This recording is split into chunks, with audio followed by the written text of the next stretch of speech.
رضی اللہ تعالیٰ نے کہا اللہ کے رسول ہم تو فارس کے ہیں، ایران کے ہیں، کس کے ساتھ کھڑے ہو؟ اللہ اکبر! یہ ہے محمد صلی اللہ علیہ وسلم کی سیرت کا ایک انش، ایک ٹکڑا، ایک حصہ۔ اس وقت آپ نے سلمان فارسی کا ہاتھ پکڑا اور کہا تم میرے ساتھ خندق کھودنے میں شریک ہو گئے، اور یہی نہیں کہا، ایک جملہ کہا جو مفسرین نے لکھا ہے، سلمان منی من اہل البیت، سلمان مجھ سے ہے اور میرے اہل بیت سے۔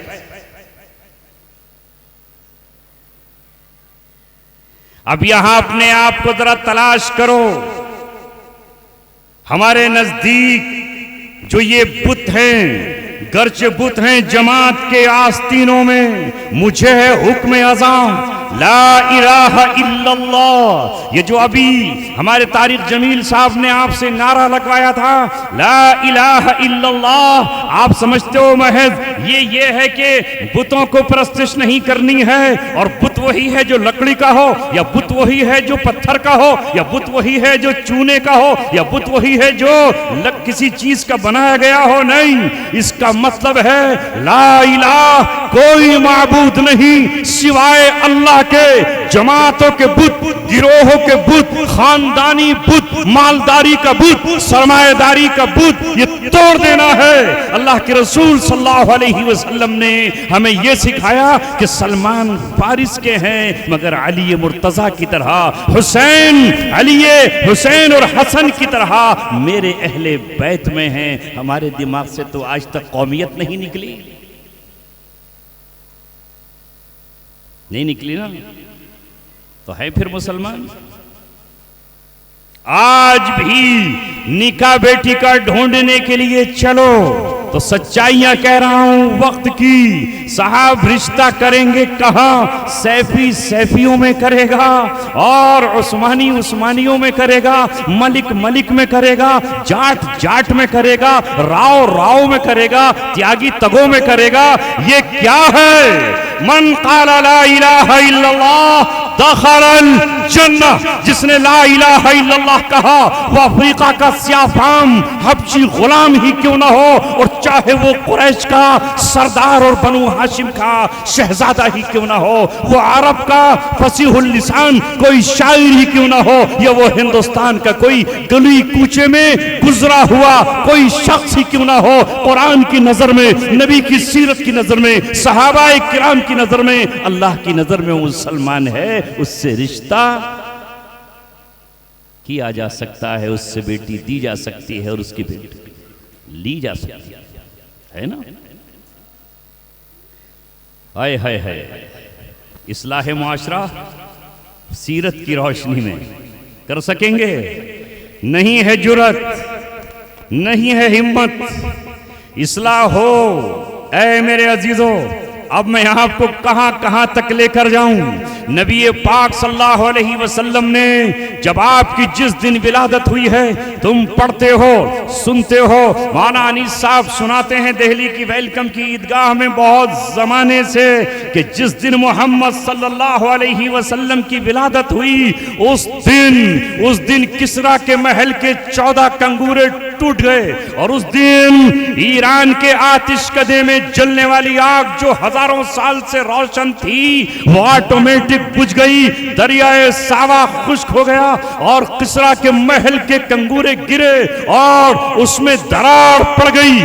گویا یہ اس بات کا اعلان تھا کہ دنیا سے اب کسرویت کا خاتمہ کر دیا جائے گا، اب قیصریت کی تنابیں اکھاڑ کر پھینک دی جائیں گی، اب دنیا میں راج، حکمرانی، بادشاہت، سلطنت، غلبہ کسی کو اگر حاصل ہے تو وہ محمد ابن عبداللہ ہیں، جنہیں محمد رسول اللہ بنایا جانا ہے۔ وہ آمینہ کا لال ہے جو یتیمی کی زندگی گزار رہا ہے۔ کسرا کی سنتیں ختم ہو جائیں گی، یعنی کسرا کے بعد دوسرا کسرا، پھر تیسرا کسرا، پھر چوتھا کسرا، قیصر کے بعد دوسرا قیصر، قیصر کے بعد اس کا بیٹا بادشاہ، اور کسرا کے بعد اس کا بیٹا بادشاہ، یا اس کا بھائی بادشاہ، یا اس کی بیٹی بادشاہ۔ اب محمد صلی اللہ علیہ وسلم یہ پیغام لے کر آئے ہیں کہ یہ خاندانی وراثت اسلام میں نہیں۔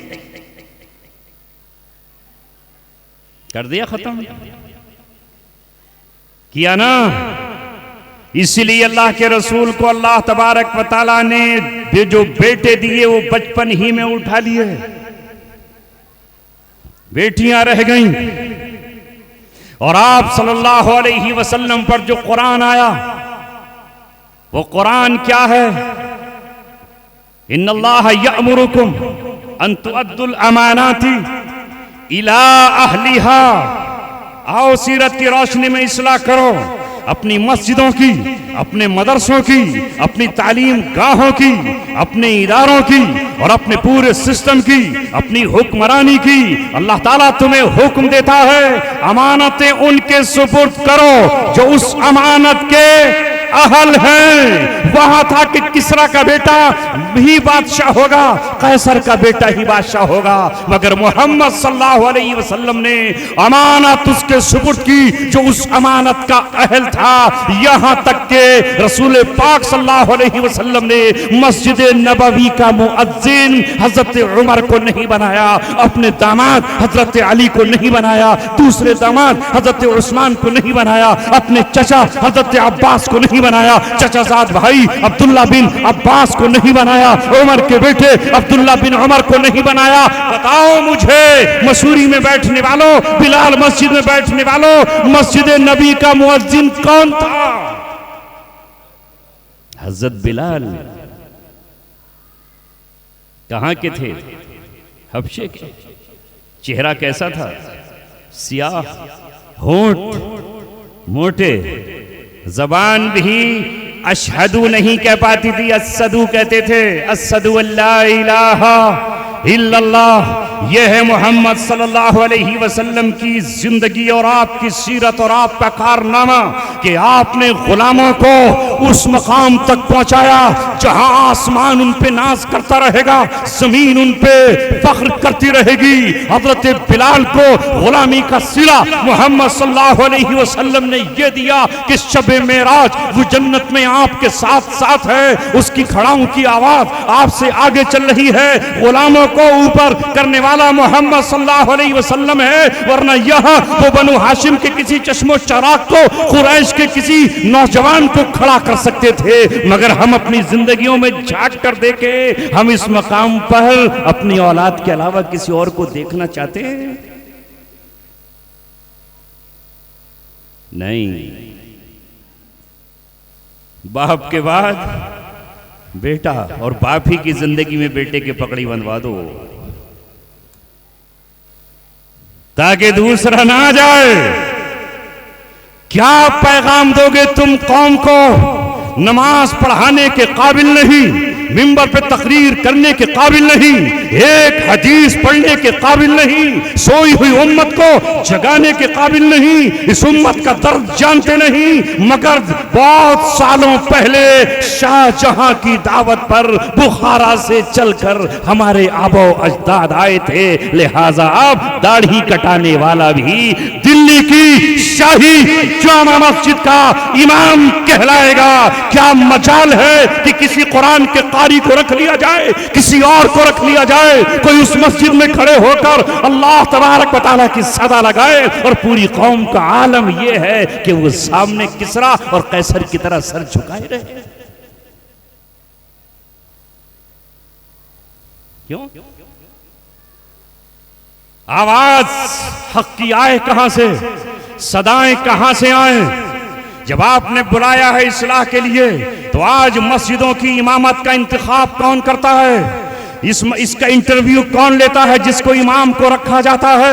یہاں کسی قاری کو بلایا جاتا، کسی عالم کو بلایا جاتا اور یہ پوچھا جاتا کہ یہ اس کی قرات میں بتائیے یہ قلقلہ کر سکتا ہے یا نہیں، اخفاء اور غنہ اسے آتا ہے یا نہیں، حروف پر کون سے ہیں جانتا ہے یا نہیں، یہ حروف مستطیلہ کون سے ہیں جانتا ہے یا نہیں. یہاں انتخاب یہ قوم اس بنیاد پر نہیں کر رہی. ان اللہ یامرکم ان تؤدوا الامانات الی اہلھا. یہاں جو انتخاب ہو رہا ہے وہ اس بنیاد پر انتخاب ہو رہا ہے کہ یہاں سب سے زیادہ تمہاری غلامی کرنے والا کون ہے.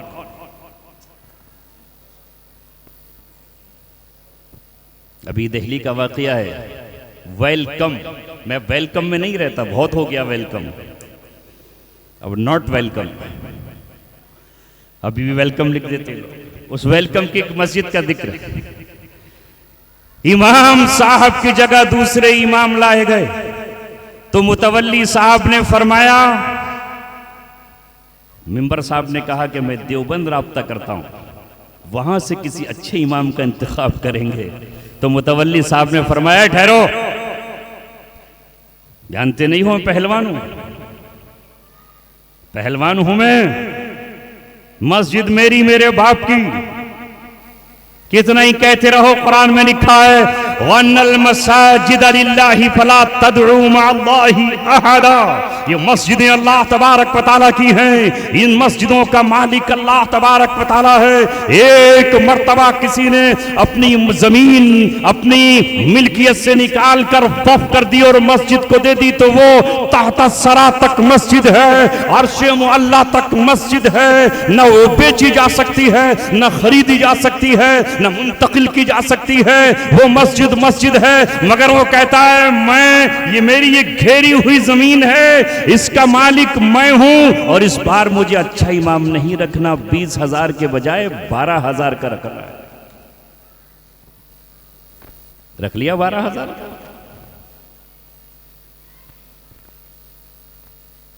اے لوگوں، یہ مسجدیں اللہ تبارک و تعالیٰ کی طرف سے اس کے گھر ہیں. یہاں انتخاب ہوتا اور یہاں انتخاب کیا جاتا کہ وہ امام کس قابل ہے، کس درجے کا ہے، اس کا مقام جانتے ہو وہ کون ہے. وہ تمہارا نمائندہ ہے، وہ تمہارا رہبر ہے، وہ اللہ اور تمہارے بیچ ایک واسطہ ہے. وہ تو کھڑے ہو کر کہتا ہے ایاک نعبد و ایاک نستعین اہدنا الصراط المستقیم. وہ اللہ تبارک و تعالیٰ سے مانگتا ہے تمہارے لیے، وہ تم اس کی دعا پر آمین کہتے ہو، مگر آپ کے دل میں اس امام کی عزت نہیں ہے، اس کا مقام نہیں ہے، اس کا درجہ نہیں ہے. اگر وہ اپنی ماں کی دوا لینے کے لیے کسی دن اپنی بستی میں چلا جائے، ماں کی دوا، ماں تڑپ رہی ہے، بخار سے تپ رہی ہے، وہاں اس کو کوئی دیکھنے والا نہیں ہے، اور ماں نے کہا بیٹے میں نے تجھے جنم دیا، تجھے پڑھایا، سوکھی روٹیاں اکٹھی کی اور تجھے پڑھا کر میں نے قرآن کا حافظ بنا دیا، قرآن کا قاری بنا دیا، کہ آج تو مجھے ڈاکٹر کے پاس نہیں لے جا سکتا ہے. یہ یہاں سے کہہ کر جاتا ہے ماں کے علاج کے لیے جا رہا ہوں، ماں کو اسپتال میں دکھا رہا ہوں. اتفاق یہ ہے کہ ماں کی بیماری بڑھ گئی اور اسے 2 دن لگ گئے. یہاں بیٹھنے والی کمیٹی یہ کہتی ہے امام صاحب اب آنے کی ضرورت نہیں ہے، ہم نے دوسرا انتظام کر لیا، ماں کی خدمت ہی کرتے رہو.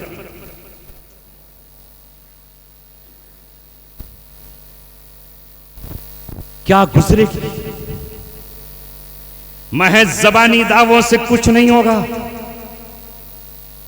اصلاح کرو اپنے ذہن کی، اس دل کی، اس فکر کی، اس خیال کی، اس سوچ کی. معاشرہ کہاں سے کہاں پہنچ گیا ہے. انتخاب ہوتا ہمارے یہاں اور ہم اپنے امام کو واقعی امام کرتے. اعلیٰ صلاحیت کے لوگوں کو ہم نے دیکھا، پوری زندگی قرآن و حدیث پر گزار دی، مگر آج آ کر یہ کہتے ہیں کہ کیا کریں؟ کیا سڑک پر ٹھیلا لگا کر کھڑے ہو جائیں؟ کیا رکشہ چلائیں؟ کیا ہم کوئی کیب لیں اور اس کی ڈرائیونگ کریں؟ کیا ہم کوئی موٹر سائیکل لیں اور اس پر لوگوں کو ادھر ادھر بٹھائیں؟ نا قدری کوئی اور نہیں، ہماری قوم کر رہی ہے. میں نے کئی مقامات پر آپ سے سوال کیا اور آپ سے یہ پوچھا، یہ سامنے لگی ہوئی جو آپ کے لائٹ ہے جس پر انک اور نمبر آ رہے ہیں، اس پہ لا الہ الا اللہ لکھا ہوا ہے. ایک ہی آیت کا ٹکڑا تو ہے، اسے کہاں لگایا ہے آپ نے؟ کیا اس کو کوئی زمین پر ڈال سکتا ہے؟ کیا پتھر مار کر اس کے کوئی ٹکڑے کر سکتا ہے؟ نہیں کر سکتا. یہ جو آپ کی مسجد میں سامنے قرآن رکھا ہوا ہے اور جزدان اس کے اوپر آپ نے لپیٹا ہوا ہے اور رحل بھی آپ نے اتنے اونچے مقام پر رکھی ہوئی ہے، اگر کوئی آپ سے سوال کرے کہ یہ رحل آپ نے اتنی اونچائی پر کیوں رکھی ہے، یہ لکڑی کا ٹکڑا ہی تو ہے، تو آپ کہو گے تم نادان ہو، احمق اور جاہل اور پاگل ہو، تم نہیں جانتے یہ وہ لکڑی ہے جسے رحل کہا جاتا ہے، اس پر قرآن رکھا جاتا ہے. یہ قرآن اللہ کا کلام ہے. اگر کلام اللہ کا معتبر ہے، محترم ہے، عرفہ ہے، اعلیٰ ہے، بلند ہے، تو اسی طرح رحل بھی بلندی پائے گی، اسی طرح جزدان بلندی پائے گا۔ تم کپڑے کو تو عظمت دیتے ہو، لکڑی کو تو عظمت دیتے ہو، تین کے ٹکڑے کو تو عظمت دیتے ہو، کانچ کے ٹکڑے کو تو عظمت دیتے ہو، مگر یہ حافظ قرآن، یہ قاری دین، جس نے اپنے گھٹنے چھیل چھیل کر، جس نے 3-4 سال تک گھٹنوں کے بل بیٹھ کر قرآن کریم کو پڑھا ہے، اس کی آنکھ میں قرآن کا نور ہے، اس کے دل میں قرآن کا چراغ ہے، اس کی زبان پر قرآن کے نغمے ہیں، اس کے دماغ کو چیر کر دیکھو تو قرآن بولتا نظر آئے گا۔ مگر لکڑی سے عقیدت رکھنے والوں، ان اماموں سے، ان مؤذنوں سے، ان حافظوں سے، ان قاریوں سے، ان علماء سے تم محبت اور ان کا احترام کیوں؟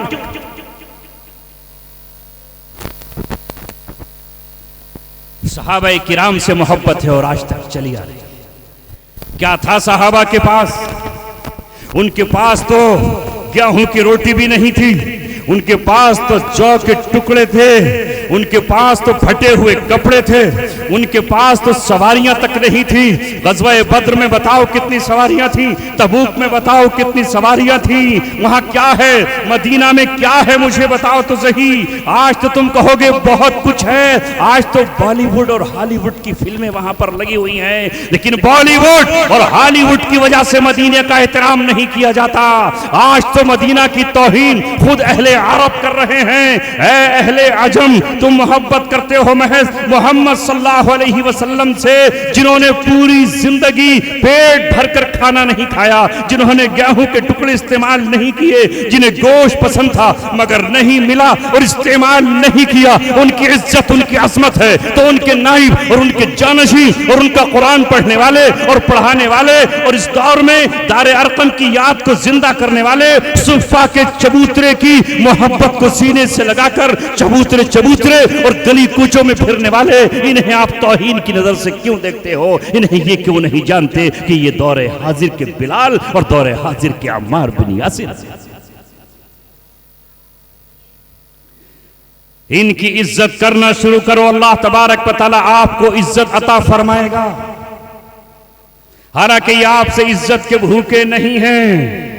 خدا کی قسم، جب یہ قرآن کی تلاوت کرتے ہیں تو فرشتے ان کے ہونٹوں کو چومنے آسمان سے اترا کرتے ہیں۔ ان کی مثال محمد صلی اللہ علیہ وسلم نے فرمائی، مثل العلماء فی الارض کمثل النجوم فی السماء۔ ان کی مثال زمین پر علماء کی ایسے ہے جیسے آسمان میں ستاروں کی مثال ہوا کرتی ہے۔ یہتدی بہ الناس فی البر والبحر، جن سے سمندر میں اور خشکیوں میں چلنے والے راستہ پایا کرتے ہیں۔ وَإِذَا انْتَمَسَتِ النُّجُومُ، اگر یہ ستارے ڈوب جائیں تو قریب ہے ان تضل الہداة، تو قریب ہے کہ راستہ چلنے والے راستہ بھٹک جائیں۔ اگر اس سماج سے، اس معاشرے سے، آپ کی گلیوں سے، آپ کی مسجدوں سے ان علماء کو نکال دیا جائے تو تمہیں کیا ملے گا؟ مجھے بتاؤ تو صحیح۔ کچھ بانسریاں بجانے والے مل جائیں گے، کچھ ناچنے گانے والے مل جائیں گے، کچھ ڈھولک اور تاشا بجانے والے مل جائیں گے، کچھ آپ کے سامنے شراب پینے والے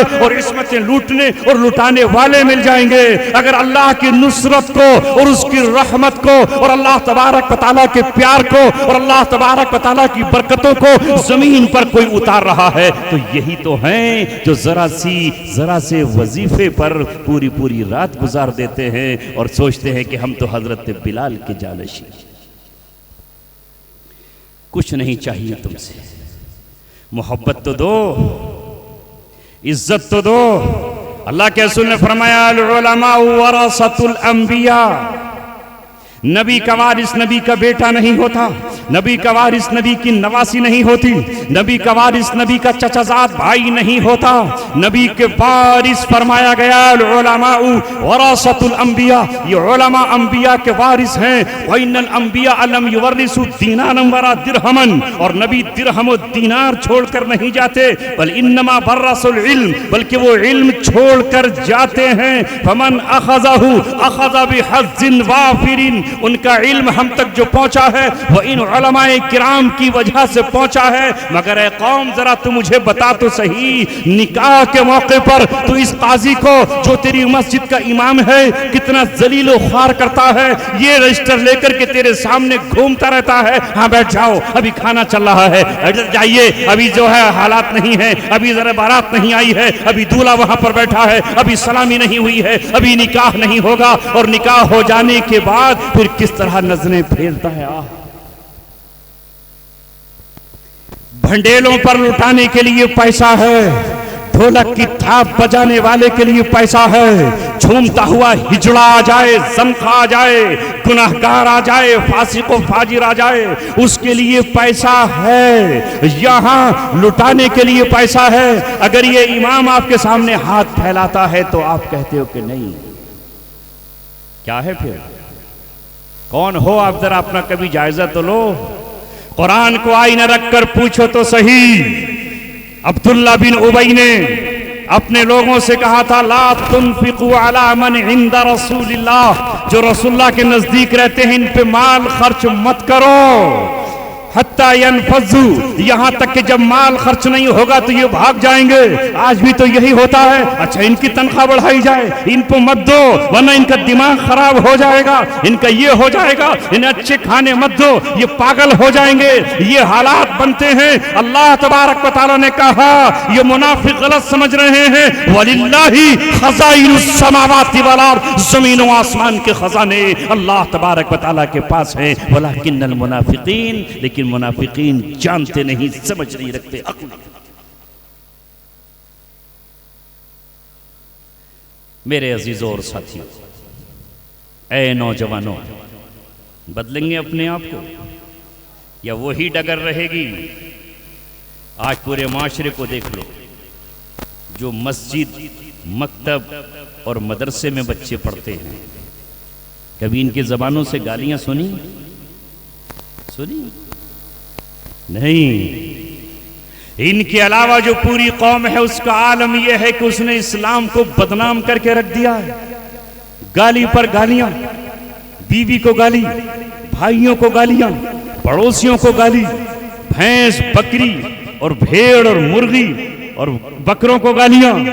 ایک پوری قوم گالیوں کی ایک مشینیں تیار کر رکھی ہیں جہاں نت نئی روز گالیاں تیار ہوتی ہیں.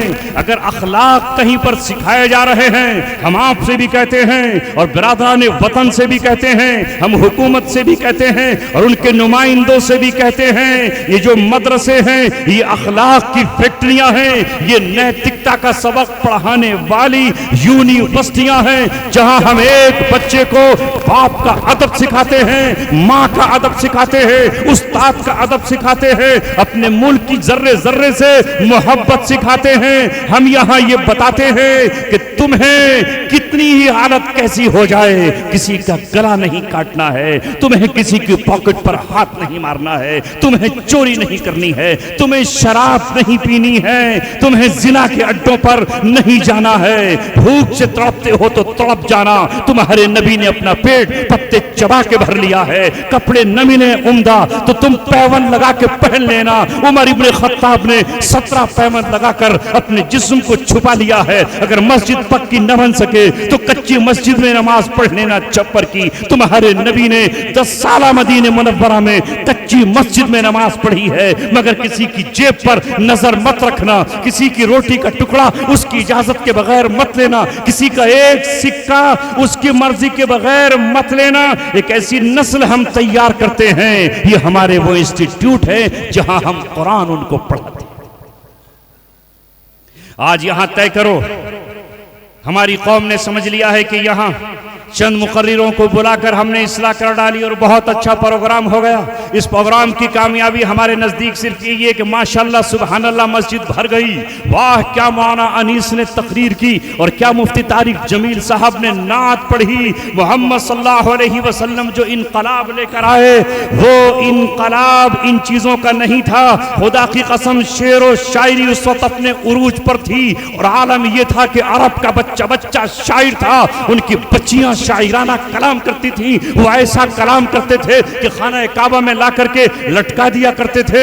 ایک شاعر کا کلام لٹکایا گیا, اس کے مقابلے پر دوسرا کلام آ گیا, پھر تیسرا کلام آیا, وہ اپنا کلام لے کے واپس چلا گیا. لیکن اس شاعری میں کیا تھا؟ اس شاعری میں شراب کی تعریفیں تھی, اس شاعری میں لڑکیوں اور ان کے حسن اور جمال کی تعریفیں تھی. کوئی اپنی محبوبہ کی تعریف کر رہا ہے, کوئی اپنی معشوقہ کی تعریف کر رہا ہے, کوئی اپنے غلام کی تعریف کر رہا ہے, کوئی اپنی تلواروں کی تعریف کر رہا ہے, کوئی اپنے کھیتوں اور بنجر زمین کی تعریف کر رہا ہے, کوئی اپنے قبیلے اور جنگوں کی تعریف کر رہا ہے. ایسے میں اس شاعرانہ دور میں اللہ تبارک و تعالی نے کہا اب شعر و شاعری نہیں, میرا کلام عبداللہ کو در یتیم پڑھ کر سنائے گا جسے قرآن کہا جاتا ہے.